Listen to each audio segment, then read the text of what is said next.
That was Sajin Jairaj. Definitely നമ്മുടെ ഈ കുടുംബത്തിന്റെ ഒരു ഭാഗം തന്നെയായിരിക്കും സജിൻ എപ്പോഴും. And we are so glad ഇത്രയും ടാലന്റഡ് ആയിട്ടുള്ള ഒരു കണ്ടസ്റ്റന്റ് നമ്മുടെ ഇടയിൽ ഉണ്ടായിരുന്നു അല്ലേ? Okay. So Ashwini. Yes. How do you feel right now? Are you പ്രത്യേകിച്ച് ഫീലിംഗ്സ് ഒന്നും ഇല്ല എന്നാണോ? Or are you excited to know what's going to happen? Excited. Okay. Meenu, what about you? എന്താ മീനുവിന്റെ പ്രതീക്ഷ? ഔട്ടോ.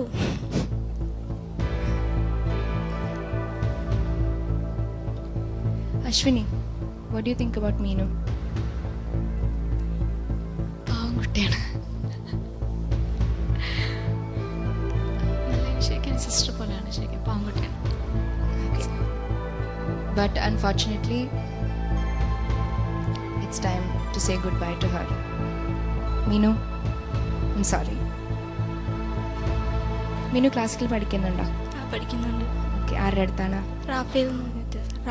റാഫേൽ സാറിന്റെ അടുത്ത്. ഓക്കെ. അപ്പൊ ഇനിയും പഠിത്തം നിർത്തരുത്, മ്യൂസിക് എന്തായാലും പഠിക്കണം. ഓക്കെ. ഇപ്പൊ എന്തായാലും ഒരു ഇൻസെന്റീവ് ആയല്ലോ പഠിക്കാനായിട്ട്, നല്ലൊരു പ്ലാറ്റ്ഫോം കിട്ടി. അപ്പോൾ മ്യൂസിക് ഒക്കെ സീരിയസ് ആയിട്ട് കണ്ടു തുടങ്ങി അല്ലേ? ശരിയാണ്. ഓക്കെ. സോ ചേച്ചി. മിനു. Yes ma'am. എന്താ ഞാൻ ഇപ്പൊ പറയണ്ടേ? മിനുവിന് ബേസിക്കായിട്ട് അന്ന് ഞാൻ പറഞ്ഞു തന്ന പോലെ മാഷിനോട് ചോദിച്ച് ശ്രുതി സ്വന്തം വോയിസിന്റെ റേഞ്ച് മോൾ ആദ്യം അറിയണം. കർണാട്ടിക് മ്യൂസിക് പഠിക്കുമ്പം ശ്രുതി വെച്ച് തന്നെ പഠിക്കണം. അത് മാഷിനോട് പറയണം. മാഷ് അങ്ങനെ ചെയ്തിട്ടില്ലെങ്കിൽ മാഷിനോട് പറയണം. ഒരു ബേസിക് ശ്രുതി വേണം മോൾക്ക് കംഫർട്ടബിൾ ആയിട്ട് പാടാൻ പറ്റുന്ന റേഞ്ച്. മിനുവിന്റെ ബേസിക് പ്രോബ്ലം അതായിരുന്നു.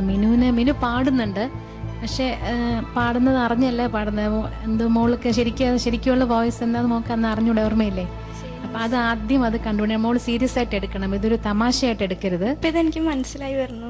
അതാ പറഞ്ഞേ. അപ്പൊ ഇപ്പൊ കുറച്ച് ലേറ്റ് ആയിപ്പോയി, 10 പാട്ടായില്ലേ ഇതുവരെ. അപ്പൊ ഇതിന് മുമ്പേ പറയുമ്പോഴൊന്നും മോളിത് സീരിയസ് ആയിട്ട് എടുത്തിരുന്നില്ല എന്ന് തോന്നുന്നു. പിന്നെ മിനുവിനുണ്ടായ സീരിയസ് ആയിട്ട് എടുത്തിരുന്നു.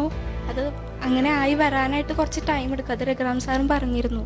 പിന്നെ മിനുവിനുണ്ടായിട്ടുള്ള വേറൊരു പ്രോബ്ലം ഞാൻ പറഞ്ഞുതരട്ടെ. ഞാനിവിടെ എല്ലാ റൗണ്ട്സിനും മറ്റുള്ള കുട്ടികൾ പാടുമ്പോൾ ഒന്നും മിനുവിനെ ഞാൻ ഇവിടെ അധികം കണ്ടിരുന്നില്ല. മോള് പാടുന്ന ദിവസം മാത്രമേ വന്ന് ഇവിടെ ഇരുന്ന് മറ്റുള്ളവരുടെയൊക്കെ അത് അങ്ങനെ അല്ല വേണ്ടിയിരുന്നത്. ഈ ഓരോ കുട്ടികളും ഞാനിപ്പോ എല്ലാവരോടും പറയാറില്ല, ഒരുപാട് പേരുടെ പാട്ടുകൾ കേൾക്കണം എന്ന് ഞാൻ പറഞ്ഞത് ഓർമ്മയുണ്ടോ? അതെന്തുകൊണ്ടാണ് അങ്ങനെ പറഞ്ഞ? അപ്പൊ ഇപ്പൊ ഈ കുട്ടികൾ തന്നെ പാടുന്ന പലരിൽ നിന്നും പലതും മോക്ക് പഠിക്കാനുണ്ടായിരുന്നു. അവര് മൂവ് ചെയ്യുന്ന മൂവ്മെന്റ്സ്, സൈഡോ സ്റ്റേജ് യൂസ് ചെയ്യുന്ന സൈഡ്, അങ്ങനത്തെ പല പല ആസ്പെക്ട്സ് ഓരോ കുട്ടികളും ഓരോന്നില് വളരെ മുൻപിൽ നിൽക്കുന്നവരുണ്ടായിരുന്നു. അവരോട് പറയുന്ന അഡ്വൈസ് നിങ്ങളും കേൾക്കണമായിരുന്നു.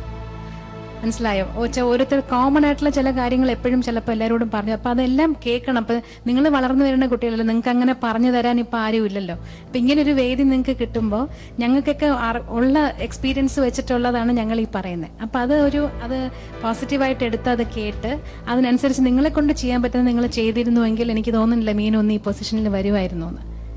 മീനുവിന് തീർച്ചയായിട്ടും പാടാൻ കഴിവുണ്ട്. പക്ഷെ ബേസിക് ആയിട്ടുള്ളത് മീനു എന്താ പറയണ്ട, ഫൗണ്ടേഷൻ കുറവാണ് മീനുവിന്. അത് സ്ട്രോങ് ആക്കണം.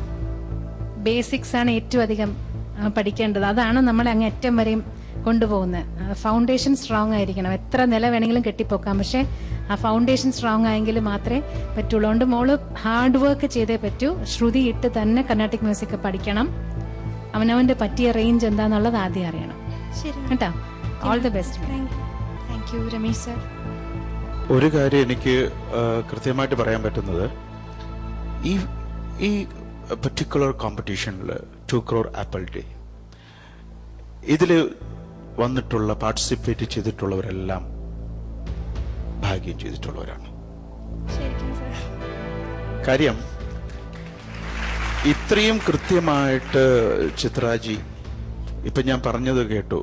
ഇത്രയും കൂടുതൽ ഉപദേശങ്ങൾ ഈ കുട്ടികൾക്ക് കണ്ടസ്റ്റൻസിന് കൊടുത്തത് അത് അപാരമാണ്. കാര്യം എന്ന് വെച്ചാൽ ചിത്രാജിക്കുള്ളത്ര എക്സ്പീരിയൻസ് നമ്മളുടെ ഈ തലമുറയിൽ ഉള്ള സിംഗേഴ്സിന് ആർക്കില്ല.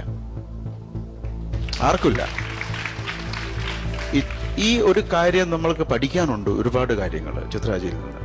ഞാൻ എപ്പോഴും പറയാറുണ്ട്, എൻ്റെ ഒരു പാട്ട് പാടാൻ വരുമ്പോൾ ഞാൻ കഴിഞ്ഞ തവണയും ചിത്രാജി കണ്ടപ്പോൾ ഇത് ഞാൻ പറഞ്ഞു.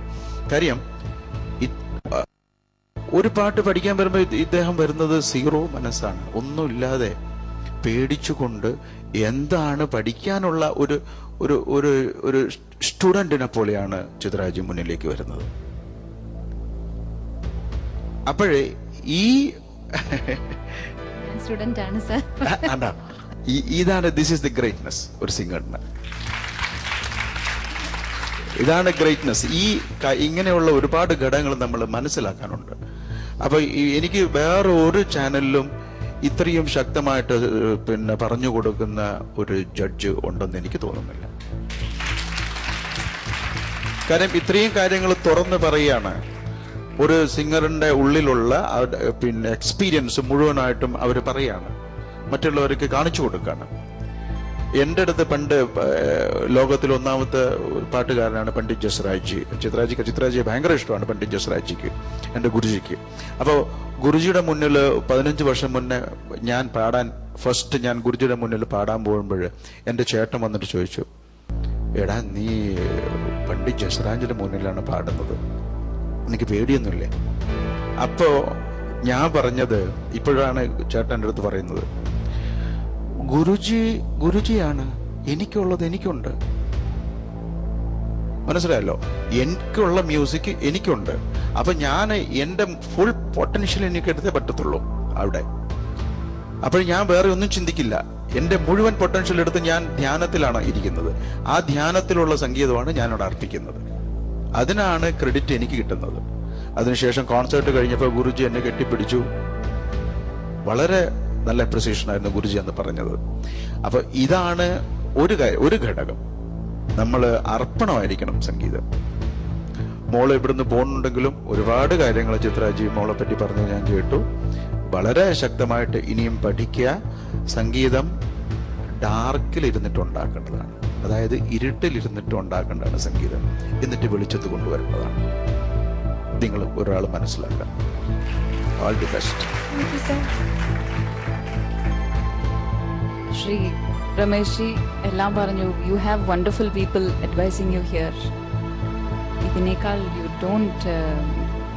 R all very lucky, you are very gifted to get a personal advice. അതായത് ഇതിനു മുമ്പ് പറഞ്ഞതുപോലെ എല്ലാവർക്കും ഗുരൂസ് ഉണ്ട്, പക്ഷെ ആ ഗുരൂസും love great singers like our lovable Chitra Chechi and Shri Ramesh sir. So ഇവരുടെയൊക്കെ പേഴ്സണൽ അഡ്വൈസ് കിട്ടുന്നത് തന്നെ വലിയൊരു ഭാഗ്യമെന്ന് കരുതിയിട്ട് take all the good points. We all need a guru to help us come one step above. We've all got that എന്ന് വിചാരിച്ചിട്ട് keep moving forward in life. All the very best. Thank you, ma'am.